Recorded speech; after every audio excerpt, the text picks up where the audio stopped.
Baghdad کے ایک کچے محلے میں ایک یتیم لڑکا حمزہ اپنی بیوہ ماں کے ساتھ رہتا تھا۔ باپ کی وفات کے بعد غربت ان کے گھر کی مہمان بن گئی تھی۔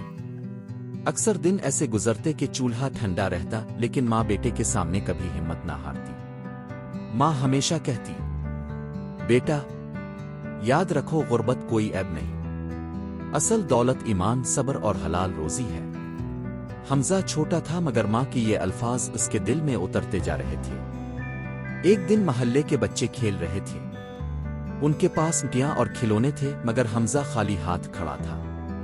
ایک دوست نے مذاق اڑاتے ہوئے کہا، غریب حمزہ، تمہارے پاس کچھ بھی نہیں، ہم جیسے کیوں کھیلتے ہو؟ حمزہ کی آنکھوں میں آنسو آ گئے۔ وہ دوڑتا ہوا ماں کے پاس گیا اور روتے ہوئے بولا، ماں، میں دوسروں کی طرح کیوں نہیں؟ ماں نے اسے گلے لگایا اور پیار سے کہا، بیٹا، اللہ اپنے خاص بندوں کو صبر سے آزماتا ہے۔ اگر ہم صبر کریں تو کل وہی بچے تم پر رشک کریں گے۔ یہ سن کر حمزہ کے دل میں ہمت پیدا ہوئی۔ کچھ سال بعد حمزہ بڑا ہوا تو مزدوری کرنے لگا۔ ایک دن اسے بازار کے ایک تاجر کے ہاں نوکری ملی۔ کام کے دوران اسے ایک تھیلا ملا جس میں سونے کے سکے تھے۔ لمحہ بھر کو شیطان نے دل میں ڈالا، اگر یہ سکے رکھ لو تو غربت ختم ہو جائے گی، مگر فوراً ماں کی نصیحت یاد آئی، حرام کی ایک لقمہ بھی ایمان کو جلا دیتا ہے۔ حمزہ نے تھیلا مالک کو واپس کر دیا۔ تاجر حیران ہو کر بولا، بیٹا، تم بہت غریب ہو، پھر بھی اتنی ایمانداری؟ حمزہ نے مسکرا کر جواب دیا، میں اپنے رب کو جواب دہ ہوں، اگر لوگوں کو دھوکہ دوں گا تو کل قیامت کے دن کیسے بچوں گا؟ حمزہ کی ایمانداری سب کو پسند نہ آئی، کچھ لوگ اس کی تعریف سے جلنے لگے۔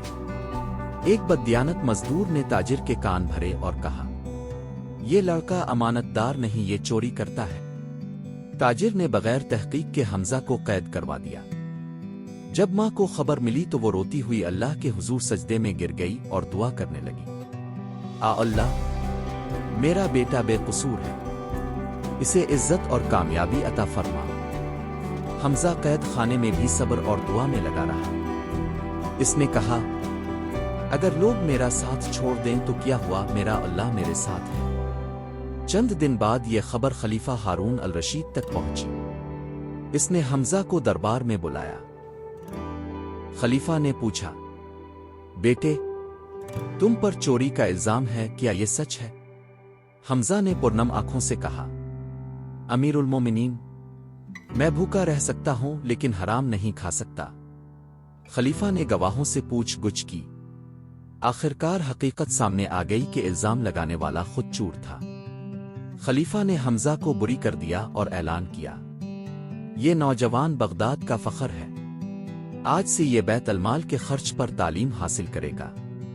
وقت گزرتا گیا، حمزہ نے علم حاصل کیا اور اپنی محنت و دیانت سے بڑا مقام پایا۔ وہ بغداد کا مشہور قاضی، جج بن گیا۔ لوگ دور دور سے انصاف لینے آتے۔ جب کوئی پوچھتا، قاضی صاحب، اب ایک یتیم اور غریب بچے سے اتنے بڑے مقام پر کیسے پہنچے؟ حمزہ مسکرا کر کہتا، یہ سب میری ماں کے صبر، دعاؤں اور میرے ایمان کی برکت ہے۔